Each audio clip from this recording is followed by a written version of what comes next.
What's up? What's up? Welcome to the show. It's your boy, the Raider Bear. Still having some speaker issues, but I'm here tonight to get down, talk to everybody about my Raider Nation, and we will get right to this. And what's up? Let me just go into my comments here. Say hi to everybody real quick. Dustin King, always there for a Raider Bear. Look who came in first place again tonight. Josh Russell, I'm telling you, we're going to have to put the belt up. Dustin King's not playing.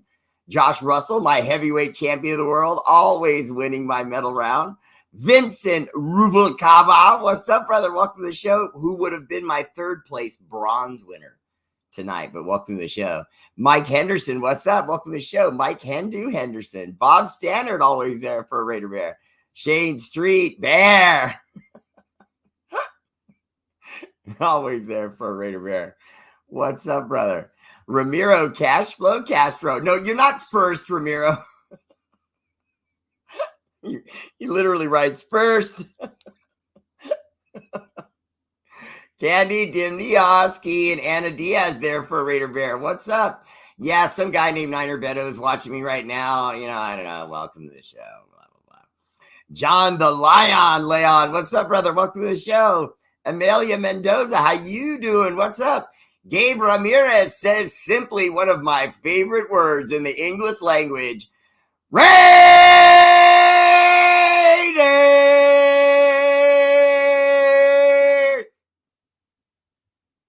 Corinna Trujillo, always there for a Raider Bear. Much love to you.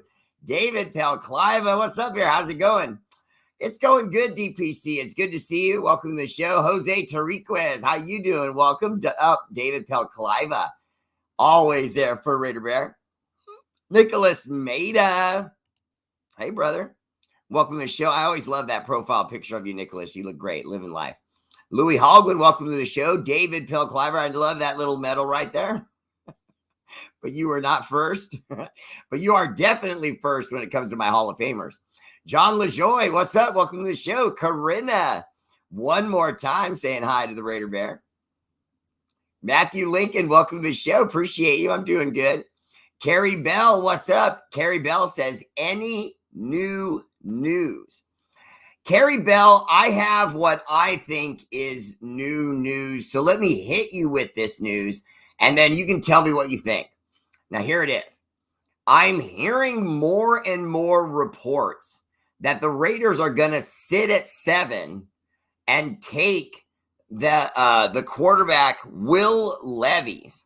Now, I then heard an argument from someone I know on the inside who's very reliable that told me that if that scenario pans out where the Raiders sitting at 7 before trading down or anyone trading up and they're actually announced on the clock, if they get announced on the clock, they are going to almost certainly either pick Will Levis or this other name, not this big of a shocker, but I want to hit you with it anyway.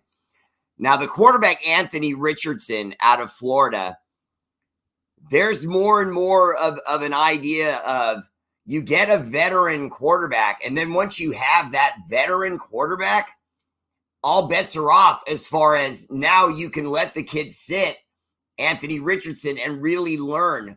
Now, we don't have that kind of NFL anymore where a guy really sits and learns and has time to do that. But if we bring in the right veteran and he wins, then we could, if we trade, for example, for another hot story that's going on right now, Mac Jones. Now, there's some reality to the Mac Jones thing because there was video after we played and beat the Patriots of our coach, Josh McDaniels, going over to Mac Jones and saying something to him in the hug. Now, we all know quarterbacks and coaches, rival coaches and rival players, they hug all the time at half point of the field, at the end of the game as a way of like congratulating each other, good sportsmanship, so on and so forth.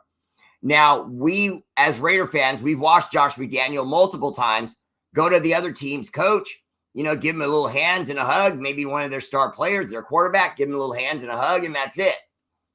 With Mac Jones, he embraced Mac Jones, covered his face so no one could lip read or know what he was saying, and then talked to him for a little bit there.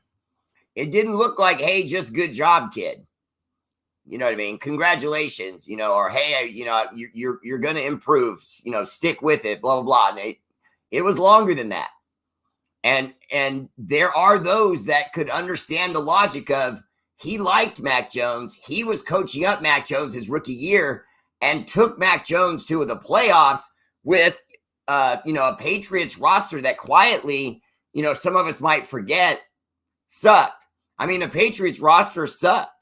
It was right after Tom left. There was no more real weapons. They had made some moves, but no one was really standing out. And Mac Jones went out there and made something with it. I think that there's a part of Josh McDaniels that thinks he can make something with Mac Jones.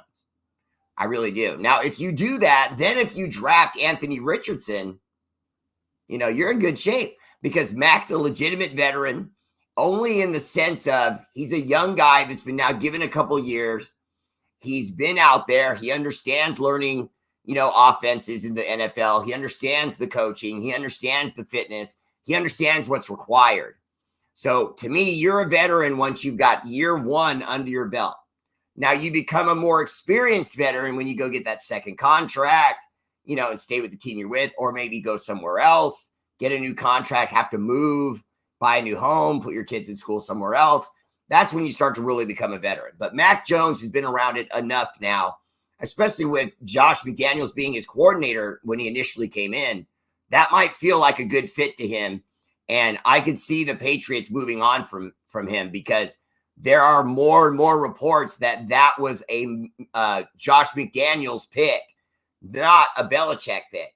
And that Belichick doesn't particularly like the kid and just as soon go with the other kid on their roster, Bailey Zappi, and let Mac Jones go. So that's a real reality that we could bring him in as a young veteran to go out there, handle the rock, even if he doesn't win in his first season. So what? He's under 20. I think, what is he, 23, 24? He'll go out there, he'll kill it or he won't. And then he'll get a second or third season, perhaps, probably only two. And then you'd have to see what Anthony Richardson has if that scenario played out. David Pelcliver said, gotta let the young dogs eat. Doc Raider, what's up? Welcome to the show. Hi, Val. Hi, Tommy. Welcome to the show. My wife, Cheryl, and I have been married for 36 years. Wow. Bravo. She's beautiful, brother. Kim Calhoun, what's up? Welcome to the show. Hi back, Kim. I've been advertising for your show and another show on YouTube, and the Captain Jack wants me to let you know he would love to have a show with you sometime in the future. John Leon, that would be dope. I like Captain Jack. We could do that.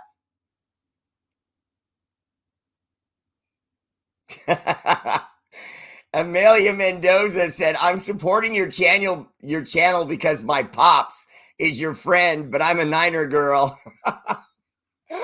Amelia Mendoza, I love you for that, girl. Tell your dad I said hi. Vincent Rubalcaba, Will Levis looks legit, big and strong. Rather have that than the smaller frame, injury-prone kind of type body that these other kids have. Vincent, I kind of agree with you. I made it very clear. I look at CJ Stroud. It's like I see a wide receiver with, decent arms. You know what I mean? They're just too wiry. And the NFL game is just not the same as college football. I've had too many guys say, look at what CJ did in college. Look at what the other kid did in college, Stroud. I'm just like, guys, come on. I mean, it's not the same thing. Just like it's a harder level to learn, it's a harder level to survive injury.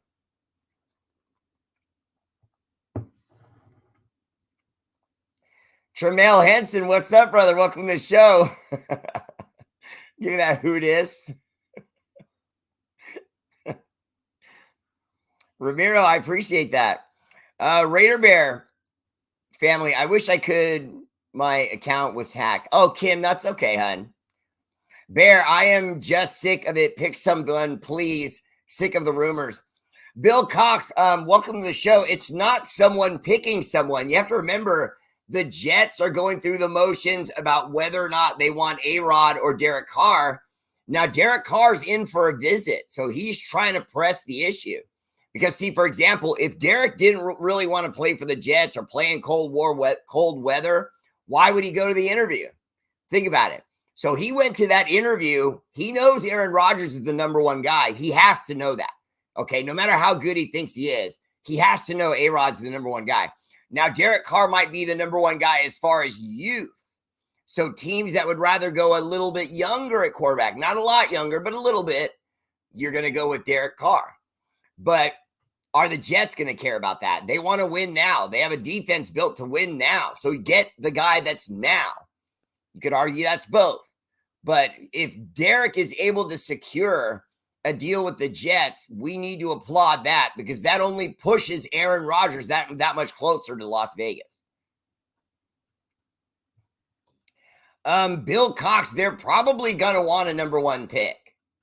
But we probably will be able to get away without giving them our number one. But we're probably going to have to give them something. But I know that, for example, we have a high number 2 and 2 5s that are almost back to back. It's like 143 and 146, something like that. So you take that number 2 and 2 5s, that's enough for Mac Jones. I'd argue you wouldn't even have to give the 2 5s. Of course, Kim. I understand totally. Jose Tariquez, what would it take to get Mac Jones? Just answered that. Bobby Ware, what's up? Oh, Melia, no way. Niner Beto's your dad? I didn't know that. Okay, wait a minute. No, wait a minute. We're going to have a DNA test. There's no way you can be that pretty and that be your dad. I'm sorry. No, I don't believe it. Amelia, don't listen to that. I love your dad to death. I'm just playing. Jim Vandeland, after knowing the system, do you see any advantage to Mac Jones? Jim Vandeland, honestly, I do. I really do. I see an advantage there. He was really good that first year in the system. And then the moment they took him out of that system, he stunk because he was so comfortable with that system. So I feel like if you bring him in, you put him in that system with a wide receiver weapon that he'll be able to throw to. I like it. I think the only question I have is, does he have the arm to find Devontae Adams and that speed? Because Devontae's going to get deep. Now he's got to put the ball on him while he's running. You can't have Devontae waiting for the ball. And I just don't know if Mac Jones has that kind of arm. He would have to come in and show the Raiders he has that kind of arm, I think. Or does Josh McDaniels already know? Honestly, I won't be surprised if we have a down year next season because we are going through another rebuild and honestly don't know what to expect with the new QB. Scotty Lutz, great comment as usual. Welcome to the show, brother. And I would say to you, Scotty Lutz, not only do you make a good point, but I would piggyback your point and say this. If Josh McDaniels has another bad year, his job's in trouble. If he has another bad year, his job's in trouble. Wait a minute, my camera's ganky. Okay, there we go. Sorry about that. I was all blurred up. All right, so if he has another bad season next year, you could see scenarios where Mark Davis would find the money, or just pay him and get rid of him. Oh, wow, Kim Calhoun. Congratulations. I know that sort of party. I got it right the second time, though. Derek Carr might have some insight that Rodgers is going to Vegas.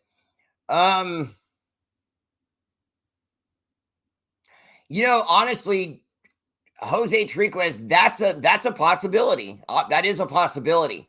But I think that he was going to go to the Jets no matter what, because you have to do your due diligence. In other words, you can't have a job possibility out there and not look at it. You know what I mean? No matter how it may look at it, no matter how that job opportunity may look to you, you have to go look at it when this much money is on the line. And everyone, please remember to like, follow, and subscribe your boy Raider Bear Live on YouTube and Facebook.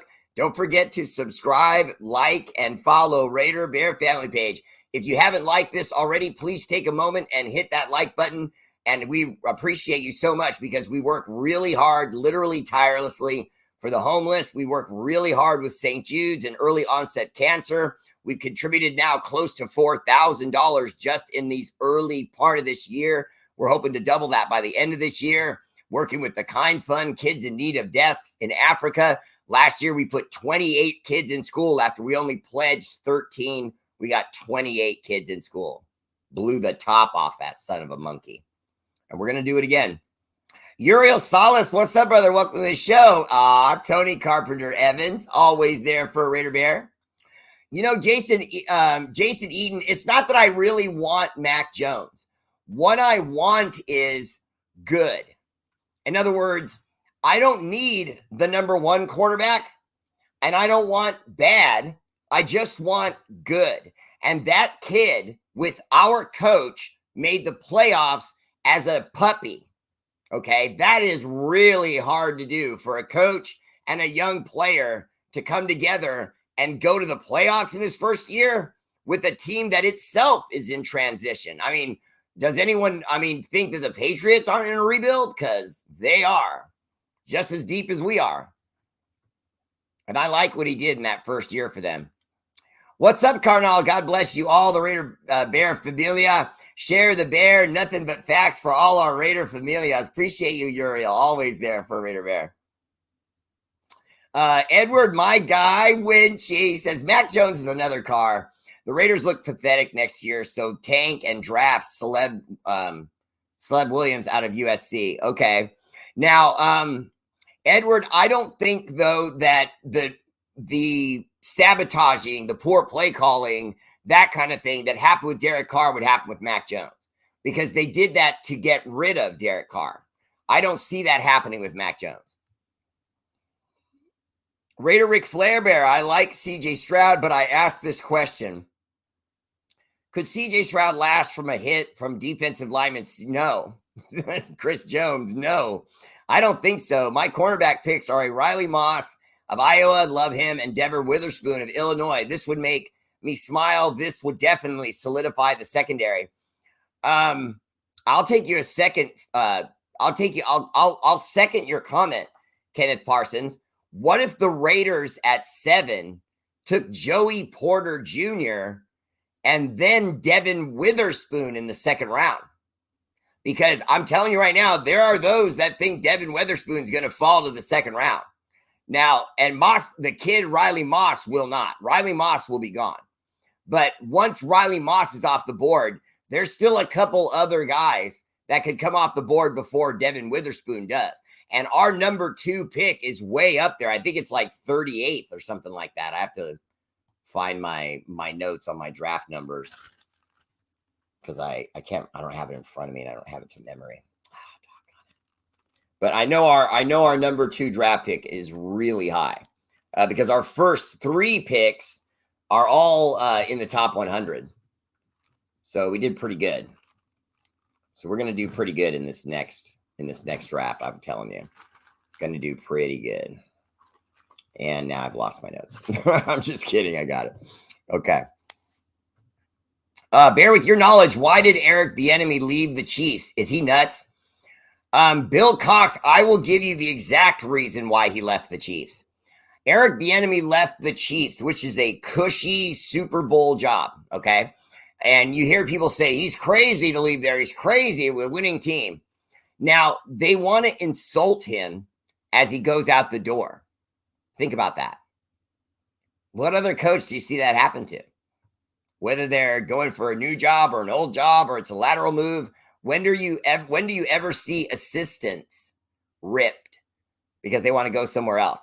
The assistant for the Niners was an offensive coordinator. He wasn't ripped for wanting to become the head coach of the Dolphins. He went over there. He left Shanahan.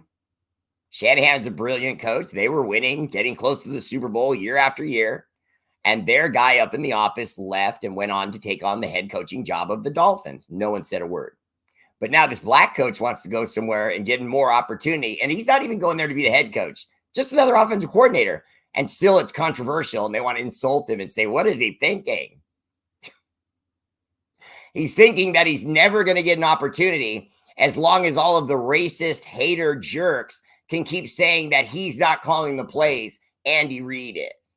Even though in reality, that's a massive racist insult because they don't have any idea who's actually calling the plays or how many of them, or whether or not Andy Reid is just trusting Eric Bieniemy to call the plays. Maybe that's what's happening. Who knows? But instead, nope, they stand on absolute concrete that that's Andy Reid's offense and all Eric Bieniemy's doing is riding on his coattails.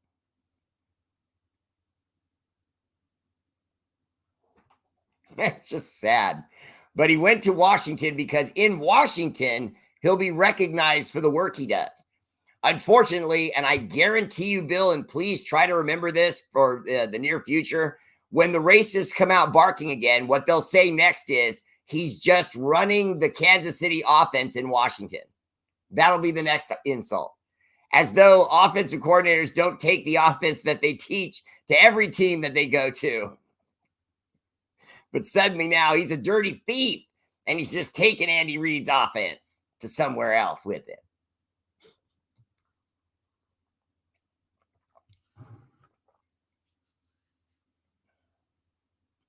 Michael Corleone says, we are not a rebuild. We are going deep into the playoffs. $50 million in cap. We'll have more than that. And a great draft pick. Well, we have 12 draft picks as of right now. The Raiders are about to take flight. Well, Michael Corleone, you have to remember, this is new age NFL. So you can be in a rebuild and yet turn it all around the very same year. We see that all the time. Abrielle, we see that all the time. So I do think it's a rebuild personally, but I also do think that you just click in a piece here, click in a piece there, you have a winner. David Sotelo checking in for Bullhead. What's up, brother? Welcome to the show. Scotty Lutz, I agree with you. I have no faith in McIdiot at all, Jim Vanderlyn.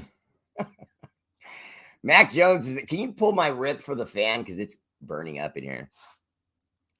Let's see. Mac Jones is another standing statue. No scramble ability. He is so weak. He has a game. He only passed 2 times in a game.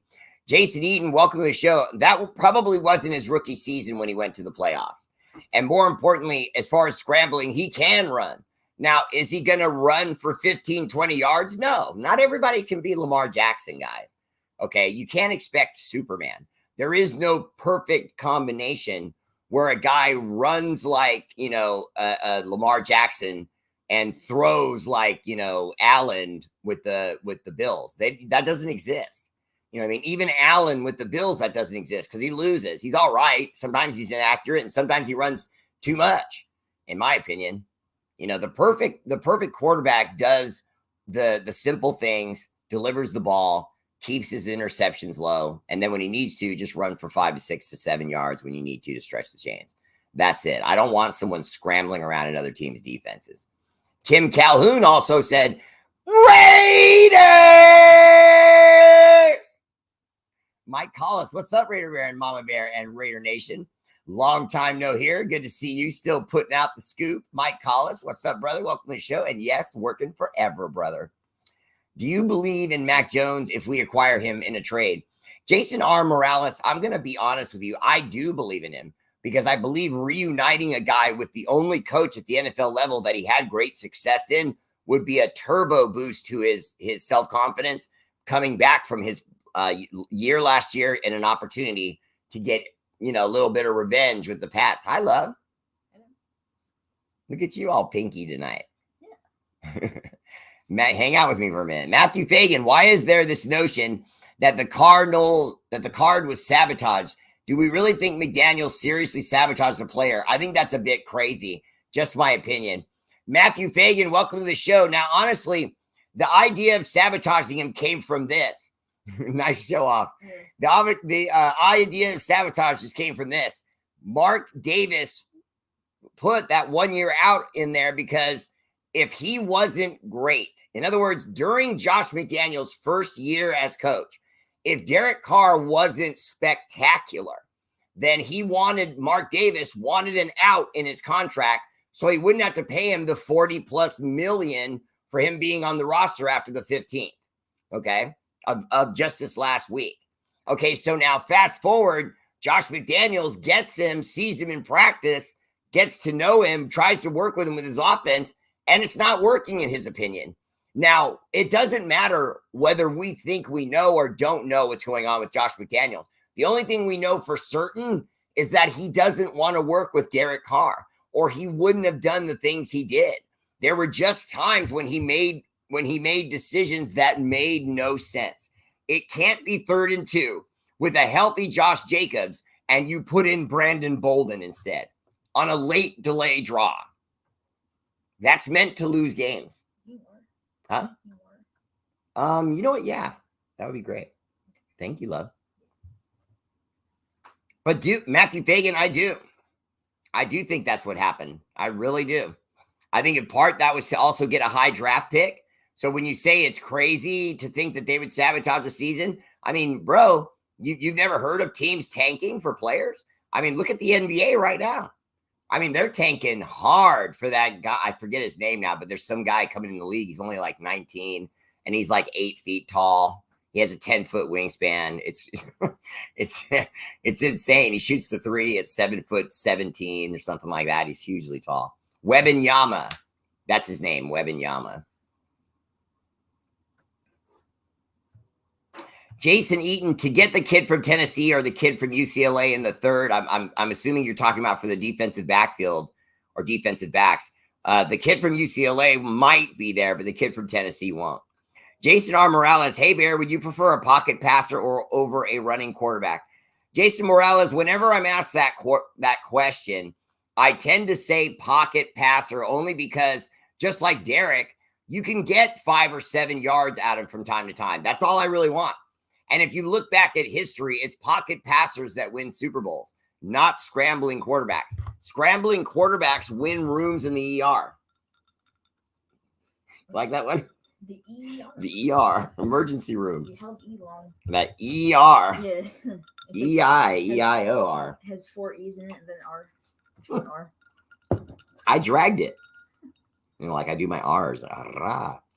Raider Bear, I hate the sound to sound like a downer, but I don't think it would make any difference who we draft or what moves we make in the off season. We still have McStupid. I can't make up my mind which one I like better, McIdiot or McStupid. I really like both, but we'll have to have a poll. All right, so here, let me go to my first little banner here. Will the Raiders climb the draft? I'm going to answer that last question real quick, and then I'm going to talk about what's on my banner here. So, Doc Raider, Val, Tommy, I do think that the season is in jeopardy because of Josh McDaniels, but at the same time, I do feel like he can pull it out and we can win games. I just don't know if he's going to evolve enough and play enough good football. In other words, if we're a 12-win team, he'll get us to 10, and then we'll get in the playoffs barely and win somehow. You know what I mean? But he'll screw up a couple games just because of bad play calling and bad personnel adjustments and things like that.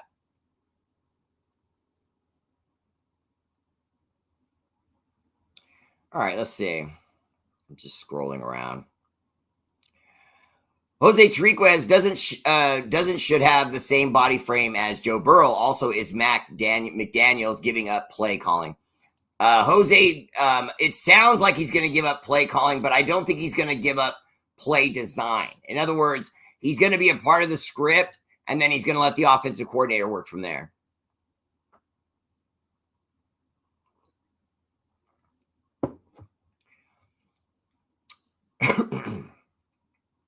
Raider Bear, do you think the Chiefs losing their offensive coordinator will have a detrimental effect on them?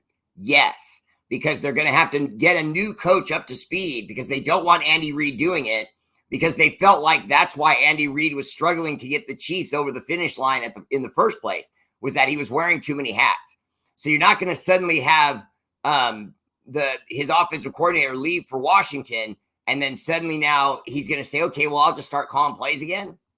I find that unlikely. He'll be a part of educating the new coach and play design and things like that, but He won't be the play caller.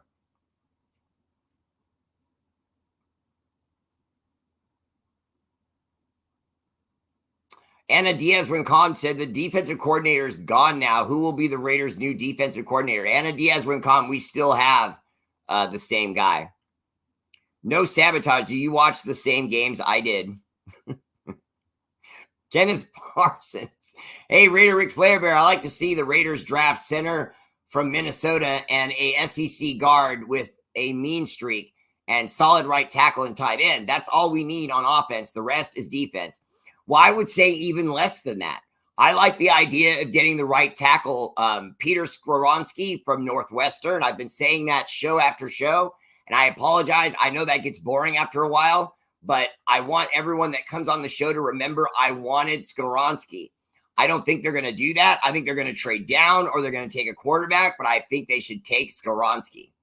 Now, will the Raiders climb the draft? That's a hot question as of this morning because there's a rumor, and I know you guys get sick of that R word, but you guys know me. I usually only throw a rumor or two at most around on my show.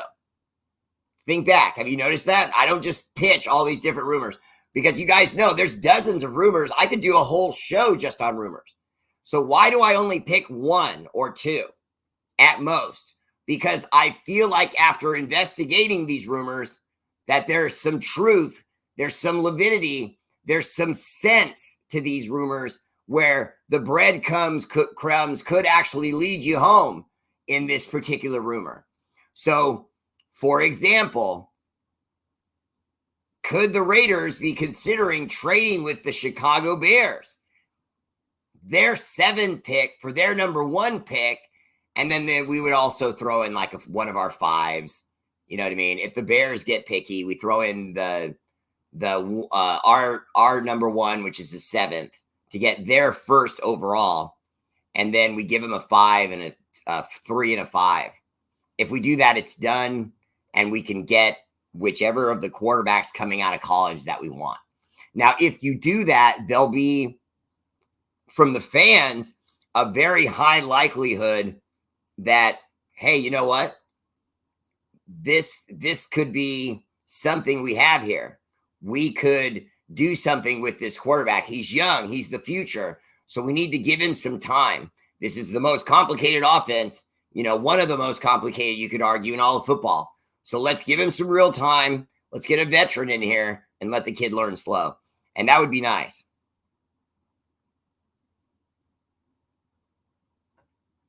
Frank Oakham, was the fired defensive tackles coach. Anna Diaz-Rincon. Edward Winchell is correct. I can tell you he came over with Patrick Graham, and then we did not get sacks, period. We did not get movement through the line, period.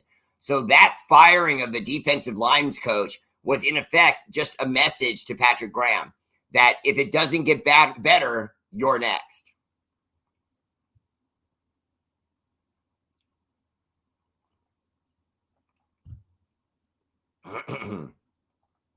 Bear, I read an article today that McDaniels stripped Carr of any ability to audible at the line of scrimmage.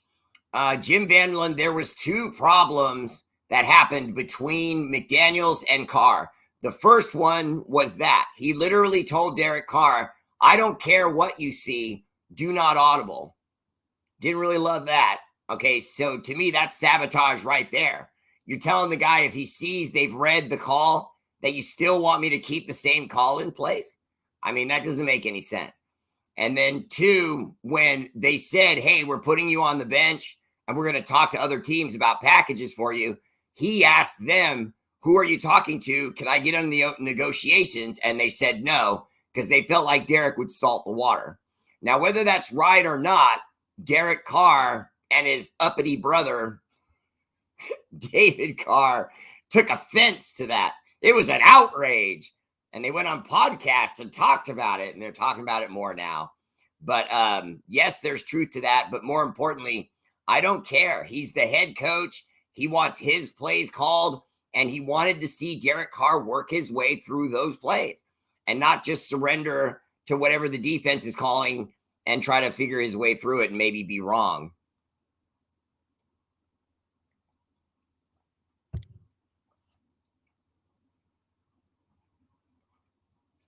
We have to move on from the defensive coordinator or go and get the right defensive players. Can't play soft defense zone and get burnt a lot. Bob, I completely agree with that, but you play soft defense when you know you don't have the players to fill out what you want to do. And that's what he was saying with his play calling. I wasn't a fan of McDaniels until he kicked Carr to the curb. Now I'm all in. Finally, someone with balls. Jeff Foster Jr., I don't know if he has balls. I just think that he wants to be able to make his decision of who's going to be his quarterback. Almost every new coach comes in and dumps on the quarterback.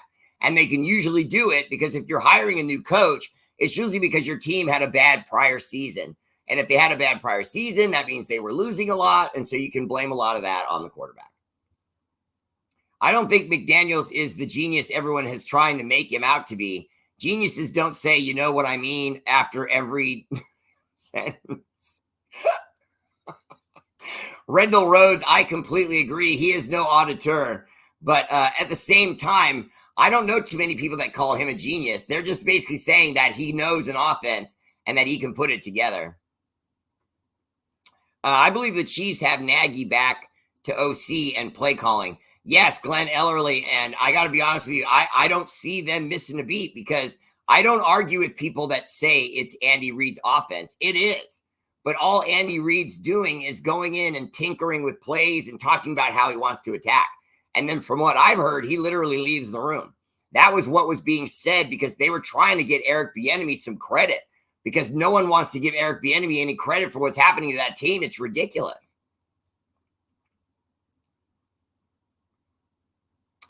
John Leon says, we will make the playoffs next year because we're going to sweep the Chargers and the Broncos and go 1-1 against the Chiefs. You know, John, I could see the sweep on the Broncos, but not the Chargers. The Chargers are going to fix some things next year. Dustin King, hey, Bear, what do you think? Wait a minute. What do you think McNugget has up his sleeve, ranch or sweet and sour? Okay, that was throwing me off because it's... Al Guffey says, I've been hearing Jalen Ramsey's name popping up a little bit. Yeah, he's in free agency. He's not going to cost you $100 gazillion like he has in the past or tried to cost people in the past, but he'll still be expensive.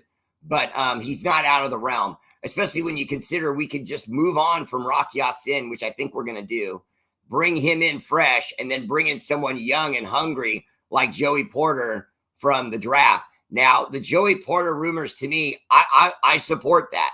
If we don't go offensive lineman and we don't go quarterback, I would love to see him go Joey Porter. I would, because I think the defensive tackle from Georgia will be gone by then. And one of the most impactful defensive players that would be left on the draft board at that point will be Joey Porter. I'd love to see Joey Porter paired up with Jalen Ramsey. That would be nasty.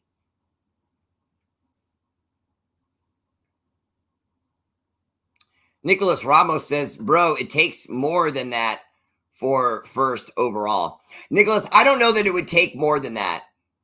I just don't. I don't think Mac Jones has the cachet to earn more than himself in 3 picks. I mean, I don't believe that. And more importantly, you might be right, but we would still get something else back from the Bears. If we gave them a first, a 3, and a 5, or a first, a 3, and 2 5s, then I would expect their 1 and like their 3, or their 1 and their 5. You know, something like that. They're going to have to give us something other than just the position.